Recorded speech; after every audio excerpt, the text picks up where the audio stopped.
బాబాయ్ నమస్తే, ఏం చేస్తుంటారు? Retired teacher. Retired teacher. Okay, DSC మీద పెద్ద గొడవ జరుగుతుంది. ఏమంటారు అసలు? కూటమి ప్రభుత్వం నిజంగానే డిఎస్సిలో యువతని మోసం చేసింది అనుకోవాలంటారా? ఏమీ లేదు, వాళ్ళ పనుల్లో ఎవరైతే నీట్గా ఉంటారో వాళ్ళ మీద బురదలుతుంది తప్పితే రెండో ఉద్దేశం లేదు. వాళ్ళు చేయాల్సిన పనుల్లో చేసేవాళ్ళని చెడగొట్టడం. చేసే వాళ్ళని చెడగొట్టుకో. అదేంటి బాబాయ్, అసలు డిఎస్సిలో అక్రమాలు జరిగిపోయినాయి, ఒక్కొక్క ఉద్యోగాన్ని లక్షలకు అమ్ముకున్నాడు నారా లోకేష్ అంటున్నారు కదా. బయట పెట్టావా? సవాల్ చేశాడు, వచ్చారా, వెళ్ళారా? ఎందుకు ఒట్టి సవాళ్ళు? బయటకు వచ్చి సవాళ్ళు ఎందుకురా? నీ దమ్ముటి పదా, నువ్వు ఎమ్మెల్యేగా లోపలికి వెళ్ళి కూర్చో, తీ. రికార్డుల్లో నువ్వు ఉంటాయి కదా, ఎందుకు అక్కడికి వెళ్ళవు? అదేంటి బాబాయ్, మరి వాళ్ళు ఒక పక్కన మళ్ళీ ఇంకో పక్కన కూటమి ప్రభుత్వం రేపు సెప్టెంబర్ లోనేమో మళ్ళీ టెట్ అనేది ప్రవేశపెడుతుంది, ఒక 7,000 మంది జాబుల కోసం. మరి ఈ సందర్భంలో కూడా ఇక్కడ అక్రమాలు జరిగినాయని వాళ్ళు రోడ్డు మీద ఎక్కుతాం, మేము ధర్నాలు చేస్తామని చెబుతున్నారు. ఎలా చూడాలంటారు ఇదంతా? వాళ్ళ మనుగడ కోసం ఈ డ్రామాలు తప్పితే వాళ్ళు చేసేది ఏమీ లేదు. వాళ్ళ ప్రజలు వాళ్ళని నమ్మరు.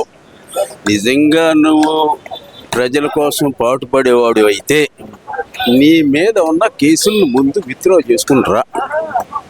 నీకు నువ్వు ప్రూఫ్ చేసుకుని నువ్వు బయటికి రాప్పుడు నిన్ను ప్రజలు ఆటోమేటిక్ ఇస్తారు. నువ్వు ఏ వేషాలన్నీ వెయ్యక్కర్లా. ఎన్ని కేసులు ఉన్నాయి నీ మీద? 32 కేసులు. వాటిని ఏం చేసి వాటిని ఎందుకు కట్టుకోకుంటున్నావు? ఇప్పుడు నన్ను దొంగ అన్నావు, దొంగ నేను నిరూపించుకోవాలి అక్కర్లేదా? నిరూపించుకుని నేను బయటకు వస్తా. బయటికి రాకుండా నేను దొంగను కాదని పారిపోతా కూర్చుంటావా? దొంగను కాదని పారిపోనుగా.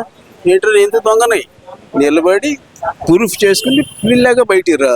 అన్ని కేసులు ముట్టి కింద పెట్టుకుని ఎవడో చేసాడు, ఎవడో నీది నువ్వు సరి చేసుకో ముందు. అలాగే ఇప్పుడు డిఎస్సి అక్రమాల్లో అసలుకే మామూలుగా లేదు. డిఎస్సి అక్రమాలు నారా లోకేష్ పేరుకి చెప్తున్నాడు తప్పితే వాళ్ళ అనునయులకు మాత్రమే వేసుకున్నాడు అనే మాట, ఏదైతే ఉద్యోగాలు నమ్ముకున్నాడు అనే మాట నమ్మదగిందా కాదంటారా? అబద్ధాలు ఆడేవాడు ఏదైనా బాగుతాడండి. ఆడికి చేత కాదు, చేసేవాళ్ళని చెప్తే ఈర్ష్య.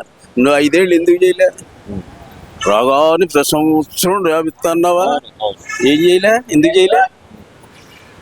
చెప్పు ముందు. అంటే ఆయన చెప్తున్నారు కదా, వాలంటీర్ ఉద్యోగాలు ఇచ్చాను, సచివాలయ ఉద్యోగాలు ఇచ్చాను, 2 లక్షల పర్మనెంట్ ఉద్యోగాలు ఇచ్చాను నేను అంటున్నారు కదా. వాలంటీర్ ఉద్యోగాలు పర్మనెంట్ ఉద్యోగమా? రెగ్యులర్ ఉద్యోగం అది. అడిగి చేసావా? రెగ్యులర్ చేసావా? మరి అది ఉద్యోగం ఎట్ట అవుద్ది? నీ మనుషుల కింద రౌడీలు పెట్టినట్టు పెట్టేవాళ్ళని అక్కడ. ఇదేని ఆఖరికి ఎమ్మెల్యే ఎంఆర్ ఆఫీస్కి వెళ్ళినా ఎమ్మెల్యే ఆడపెత్తనం కానీ ఆడి అక్షరం వచ్చాడికి అసలు 10th తప్పినాడికి ఆడిని తీసుకెళ్ళి నా వర్కర్ అని పెట్టుకుంటే సరిపోద్దా? ఇదేనా ప్రజాస్వామ్యం అంటే? ఇవన్నీ ఓకే బాబాయ్. ఇప్పుడు మరి కూటమి ప్రభుత్వం ఒక పక్కన డిఎస్సీలో ఎలాంటి అక్రమాలు జరగలేదు, అక్కడైనా చర్చకి మేము సిద్ధం అంటున్నారు. మరి జగన్మోహన్ రెడ్డి గారు ఏమో అసెంబ్లీకి రావడానికి మాత్రం ఎందుకు రావట్లేదు అంటారు. ఇక్కడ నారా లోకేష్ రాజీనామా చేయాల్సిందని డిమాండ్ చేస్తున్నారు కదా. ఆ డిమాండ్ అనేది అసెంబ్లీ వేదికగా ఎందుకు చేయలేకపోతున్నారు అనుకోవాలంటే? రాలేరు. వచ్చితే వాళ్ళు అడిగే గవర్నమెంట్ అడిగేదానికి సమాధానం చెప్పడానికి ఒక్కళ్ళ దగ్గర ఆధారం లేవు. వీళ్ళేమి సమాధానం చెప్పలేరు, ప్రూఫ్ చేయలేరు. అందుకని ఊరి పైన జనం వాళ్ళ మనుగడ కాపాడు కోసం అంటే డ్రామాలు ఆడుతున్నారు తప్పితే, ఎందుకంటే చేసిన డబ్బులు ఉన్నాయి కదా, తలకాసిన పద్ధతి కాసేపు అలరి. మొన్న అక్కడికి వెళ్ళింది అది పరామర్శ అంటే ఎట్ట ఉండాలా? ఈ జనాన్ని తీసుకుని అలరా. అసలు చచ్చినాడు డబ్బులు వాళ్ళ పరామర్శించాలా? ఈడు పాపం పిల్లాడా, చచ్చిపోయిన మరి ఆడికి 47 ఏళ్ళు ముసలాడా? నీ వయసు ఎంత? నువ్వు 50 దాటావుగా, నువ్వు ముసలాడువేగా. మరి ఆ పిల్ల సంగతి పిల్లల్ని తీసుకెళ్ళి కూలి కింద పెట్టుకుంటా ఇంటో. అసలు మనుషులువేనా? అసలు ఆయన ఖండించాల్సింది గవర్నమెంట్ మీద పడతారు ఏంటండి? ప్రభుత్వమే అడ్డుపడింది, అక్కడ సహాయం అందకుండా వాళ్ళకి ఏదైతే సెటిల్మెంట్ చేసుకుంటాం అనుకున్నారో ఆ సెటిల్మెంట్ అందకుండా చంద్రబాబు నాయుడు గారు అడ్డుకున్నారు, తప్పుడు కేసు పెట్టి అరెస్ట్ చేశారు అనే మాట కదా వస్తుంది. ఏది ₹1,00,000 ఇచ్చి ఇంట్లో పెట్టుకోవటం సెటిల్మెంట్? జీవితాంతం ఉపాధి కల్పిద్దాం అనుకున్నాను. ఎందుకండి చెవులో పూలు పెట్టుకోలేదండి జనం. ఇదివరకు జనం కాదు, జనానికి అన్నీ అర్థం అవుతున్నాయి. ఎవడు మంచి ఎవడు చెడనేవాడు ప్రతి వాడికి తెలుస్తుంది. వెనకటి రోజులు అయిపోయినాయి.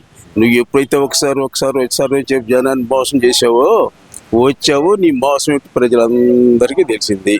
అందుకే నిన్ను తీసుకెళ్ళి ఆ 11లో కూర్చోబెట్టారు. ఈసారి ఒకటి కూడా రాదు. ఒకటి కూడా రాదంటారు. రాదు. అదేం సార్ మీరు ఆ మాట అంటున్నారు? ఇప్పటికే ఉద్యోగస్తుల్లో వ్యతిరేకత వచ్చింది, ప్రజల్లో వ్యతిరేకత వచ్చింది అనే మాట వినపడుతుంది కదా జగన్మోహన్. అంతకు ముందు వాడు ఉద్యోగస్తులు ఎంత మోసం చేశాడు. ఈ గవర్నమెంట్, నేను ఉద్యోగస్తుండే కదా, నాకు తెలుసు కదా అవును. మేము ఎంత బెనిఫిట్ పొందేవో ఈ గవర్నమెంట్ వచ్చినాక. బ్యారేజ్ వేసి నీ సిగ్గుంటే వాళ్ళ మాట చెప్పమానండి. ఎవరు మోసం చేశాడు? ఏం సార్ ఎంప్లాయ్మెంట్ ఎలాగ సార్ బొప్పరాజు గారు కానీ ఇంకా ఉద్యోగ సంఘ నాయకులు సత్యనారాయణ గారు కానీ వీళ్ళందరూ అంటుంది ఏంటంటే ఇంకా 25,000 కోట్లు మాకు బకాయి ఉంది, ఆ బకాయిలు ఇవ్వకపోతే మేము ఊరుకోమంటున్నాం. నిజమే. అంతకుముందు ఏం చేశారు ఈ నాయకులు మేమే తిట్టాం, విమర్శించాం కూడా, అడగట్లేదు అని భయం ఎత్తి అడగలేదా? వాళ్ళు అడిగావు, కొన్ని ఇచ్చాడు, ఇంకొన్ని ఎత్తాడు. ఇల్లు కడుతున్నాం, ఒకసారి అయిపోద్ది కదా. ఎన్ని కష్టాల్లో వచ్చారు ఇక్కడికి, ఎన్ని కష్టాలు చేసి పనులు చేసుకుంటున్నారు. అది లేదు. ఏదేదో మేరబడి కోసం ప్రజల్లో టీవీల ముందు కనపడటం కోసం ఇట్లాంటి వాగులు తప్పితే అంటే ఇంకా ఇప్పుడు ఇచ్చిన దాని ప్రకారం చూస్తే ఐఆర్ ఇవ్వలేదు, పిఆర్సీ కమిషన్ నియమించలేదు, ఇవన్నీ ప్రభుత్వం చేస్తున్న మోసాలే మమ్మల్ని అంటున్నారు కదా. 5 ఏళ్ళు అసలు మీరేం చేశారయ్యా? ఈ వెంకటరెడ్డి కానీ ఈ గొప్పరాజు అసలు ఏం చేశారు 5 ఏళ్ళు చెప్పమన్నా? వెంకటరెడ్డి గారు అయితే ఒక మాట అన్నారండి, ప్రభుత్వం చాలా కష్టాల్లో ఉంది, మనమే సర్దుకోవాలనే మాట అయితే అన్నారు. బొప్పరాజు గారు 1-2 సార్లు ప్రభుత్వానికి చర్చలు అయితే వెళ్ళారు. అది నేను కన్ఫర్మ్ గా చెప్పగలండి. విజయవాడలో అంత మీటింగ్ పెట్టించావు, తుస్సు అనిపించావు. ఏం చేశారు మీరు? ఇళ్ళ కాళ్ళకాడ కూర్చున్నారుగా. ఏం చేసావు? పేరుకేమో షో, మేము చేస్తాం మీరు ఆగండి కాచి. ఇవన్నీ షో వర్క్ ఏంటి? ప్రజలు నమ్మరండి ఎవడు. నేను ఓకే సార్, ఇప్పుడు కూటమి ప్రభుత్వం వచ్చిన తర్వాత ఉద్యోగుల ఏదైతే ముఖ్యంగా ఉపాధ్యాయుల నియామకాల్లో నారా లోకేష్ గారు తీసుకుంటున్న చొరవని అసలు ఎలా చూడాలంటారు? నాకు 1964 నుంచి ఎంప్లాయ్మెంట్. అప్పటికే నేను టీచర్ అయ్యి ఉండా. 1964 అప్పుడు రిక్రూట్మెంట్ ఎలా జరిగేదో ఇప్పుడు రిక్రూట్మెంట్ ఎలా జరుగుతుందో అప్పటి నుంచి ఉద్యోగాలు జాయిన్ వాళ్ళకి విషయాలన్నీ తెలుస్తుంది. అబ్సల్యూట్లీ తెలుస్తూనే ఉంటాయి. మరి క్లియర్గా కనపడుతున్నాయి. ఇవాళ ఈయన మోసం చేశాడా? దీనికని ఇంతకన్నా మెరుగైన టెస్ట్ పెట్టి చేయగలుగుతావా? 100 రూల్స్ కూడా చక్కగా చేసుకొచ్చాడు. బై మిస్టేక్ ఏదైనా జరిగింది అనుకో, దేవుడే మిస్టేక్ చేస్తా ఉంటే ఎక్కడన్నా ఒకటేరా ఉంటే దాన్ని మనం పెద్ద చేయక్కర్లేదే. చెప్పు విషయం దాన్ని సరి చేసుకుంటాడు. ఇప్పుడు యాక్చువల్ గా ఏదైతే ఉందో ఈ 16,000 మందిని ఉద్యోగాల నుంచి తొలగించాలని చెప్పి పర్వతనేని చంద్రశేఖర్ రెడ్డి వైసీపీ టీచర్స్ ఎమ్మెల్సీ హైకోర్టులో పిటిషన్ వేయడం జరిగింది. ఆయన హైకోర్టు ఒకసారి కొట్టేసింది, రెండోసారి కూడా కొట్టేసినా సరే బయటకు వచ్చి అదే మాట అంటున్నారు, ఈ 16,000 మంది ఉద్యోగస్తులను తొలగించాల్సిందే అని. ఎలా చూడాలంటే వాళ్ళ దుర్బుద్ధులు దాంట్లో కనిపెట్టిపోయినాయిగా. గవర్నమెంట్ ఎట ఏడిపించలేదు. దుర్బుద్ధి అనేది ఒకసారి వేసావు, సిగ్గు వచ్చింది, మళ్ళా నువ్వు వెళ్ళావు. ఏంటి నీకు ఎన్నిసార్లు కావాలి సిగ్గు? ఆపేసావా? దాని విషయం మంచి పని. ఎంతమంది లేరండి టీచర్స్లో, ఎంప్లాయీస్లో మెరుగైన వాళ్ళు, విద్యావంతులు ఎంతమంది లేరు? అందరూ మెరుగైన పని. కొంతమంది నా బయటోడు ఎవడో ఇదిగా ఉంటాడు. ఎంతమంది వాళ్ళని కూర్చోబెట్టి ఎందుకు మాట్లాడరు మీరు? మీరేదో కొద్ది పదరాగానే పోతారు, ఏదేదో వాగేస్తే సరిపోద్దా?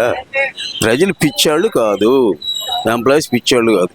5 ఏళ్ళని బట్టి 20 లక్షల మంది పేద విద్యార్థులు వీళ్ళు కానీ 20 లక్షల మంది ఎడుతుంటే ఒక్క డిఎస్సి ఇచ్చావా? నేను టీచర్ని, నాకు తెలుసా బాధలు. టీచర్ అంటే ఎవడో ఒక ఉండి లేనాడు వెళ్తాడు, ఉన్నాడు ఎవడు వెళ్ళరు. ఇంకా పేదాడు వెళ్తాడు, ఇది పిల్లలు పోషించుకుంటూ వెళ్తాడు. 5 ఏళ్ళు ఒక్క పోస్ట్ ఇప్పించావా? పైగా వాలంటీర్ని ఇచ్చి వాళ్ళని అదోళన చేసి పంపించావు. ఇదాన్ని గవర్నమెంట్ అసలు ఇవన్నీ ఎందుకంటే నీ మీద తప్పులు సరి చేసుకురా, నిన్నే ఆకాశానికి ఎత్తారు ఈ జనం అందరూ. ఓకే సార్, మరి 2029 అధికారం నాదే, నేను వస్తే 2.0 పరిపాలన చూపిస్తాను అని చెప్పి నువ్వు రావు చావు, సమస్య లేదు. ఎట్టొస్తావు? నీ చేసిన పనులన్నీ కనపడతలేదా? దొంగలుగా అరెస్ట్ తీసుకెళ్ళి చంద్రబాబుని గాడి అచ్చెన్నాయుడికి వీళ్ళందరూ రీతిని కూడా అప్పటికప్పుడు వెళ్ళి దొంగలు 40 చేసిన కర్మ నీకేమొచ్చింది? వాళ్ళు ఎవరు వీళ్ళ విజయకారులా? ఇదే నీ పరిపాలన? Thank you.